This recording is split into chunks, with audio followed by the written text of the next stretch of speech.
Look, come on, man. From my belief, the election was very clear. Biden won that election. Okay? Very clear. Right. Trump won the election this time and won the popular vote, Right. which a Republican has not done in like 30 years. Okay. And so, but the basis is we've got to get out of this running the last elections. Presidential elections should be aspirational. It should be about ideas. Come on, man. From my belief, the election was very clear. Biden won that election. Okay?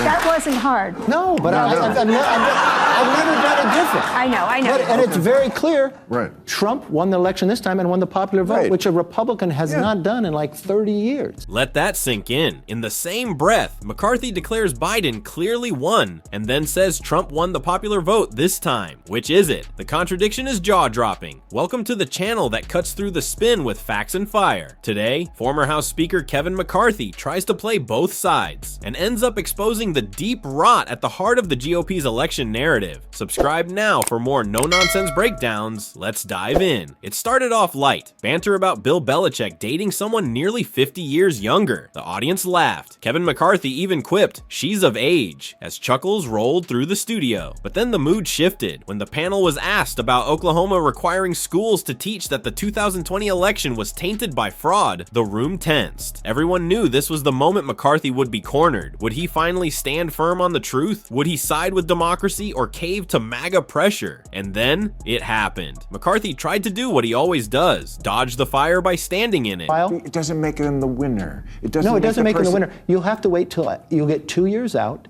and then you'll start seeing these governors that start showing solutions. The audience applauded. For a moment, it seemed like McCarthy might stick the landing, but then he couldn't help himself. In that. But right now, for the Democrats, who's going to lead for the next 2 years, the money is going to. AOC outraised everybody in the House. And it's all small donors. It's all small donors. Yeah. And this is exactly where Trump was when no one gave him a. Wait, what? You cannot say both elections were very clear and claim two opposing winners. Either Biden won or Trump did. You don't get to rewrite the scorecard mid-interview. McCarthy's attempt to appease both sides was not just weak. It was intellectually dishonest and politically cowardly. His bizarre contradiction, Biden won, then Trump won, isn't a gaffe. It's a strategic hedge. McCarthy knows the base won't tolerate anyone who fully denounces the big lie, but he also knows the media, the donors, and the moderates are watching, especially with Trump polling hot. So he tries to say both elections were legitimate and both winners are valid, which is why Kara Swisher and the rest of the panel didn't let it go. She dryly replied when discussing this kind of gaslighting. Our First Amendment, and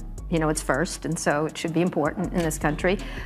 These assaults, these lawsuits and everything else, much of them news. Once you win. And we're going to fall behind. And when the topic turned to freedom of the press slipping to 57th worldwide, McCarthy had the nerve to blame the media, not those attacking it. Because they do all the time, but when it's done and they correct it really quickly, the New York Times just did win its case with Sarah Palin. Yes. A very good sign. And they made a mistake, they admitted a mistake, they apologized for a mistake, they corrected the mistake.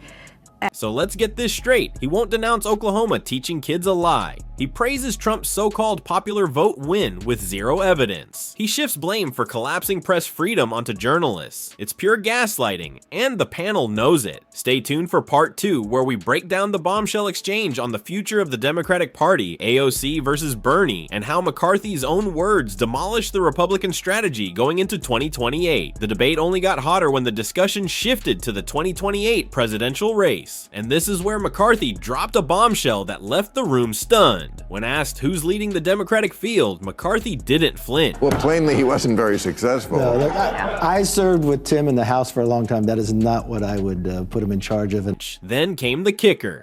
That's where I see it. Youngkin would be. Youngkin it's is going to go back to MAGA adjacent, and then Vance and Jr. will fight it out for that crowd. You're AOC and Bernie, and who's at the top of the ticket? They're going to lead right now. Who's at the top of that ticket, Kevin? Think about that. Kevin McCarthy, the architect of the Republican House, just compared AOC to Trump. He acknowledged the grassroots fire behind AOC. He admitted she's winning the funding war. He said flat out, this is where the base is. And yet, in the same breath, he dismissed them. Right now? Yeah. Bernie and AOC? No.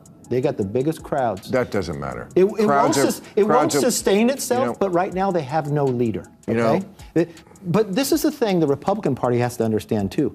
both parties lost. What McCarthy inadvertently revealed is what the Republican Party fears most. Not just a liberal firebrand, but a populist with momentum, money, and message. The GOP saw what Trump did from the fringe, and they now see the same fire building around AOC. That wasn't a debate moment, that was a confession. McCarthy was asked about freedom of the press after the US slid to 57th in global rankings. That wasn't hard. No, but I've never done it different. I know. And it's very clear. Right. Trump won the election this time and won the popular vote, Right. which a Republican has not done in like 30 years. Okay. And so, but the Kara Swisher didn't hesitate. She laid it out bluntly. Journalists are under legal siege, and it's intentional. But McCarthy, he played victim. But these assaults, these lawsuits and everything else, much of them nuisance lawsuits, are really problematic. You mean like against 60 Minutes? 60 Minutes, which it looks like they're going to pay in some way to get that deal done. That feels like paper play all over the place. But all of them, even Facebook paying Trump that money for throwing him off the platform, or any of these things that are happening around the country. It's a real problem, and it's very chilling. It's not to say that. Then, when asked about right-wing media's dominance, he deflected. this time, the one reporter who got up and reported that Biden wasn't mentally all there when they all hid it the entire time.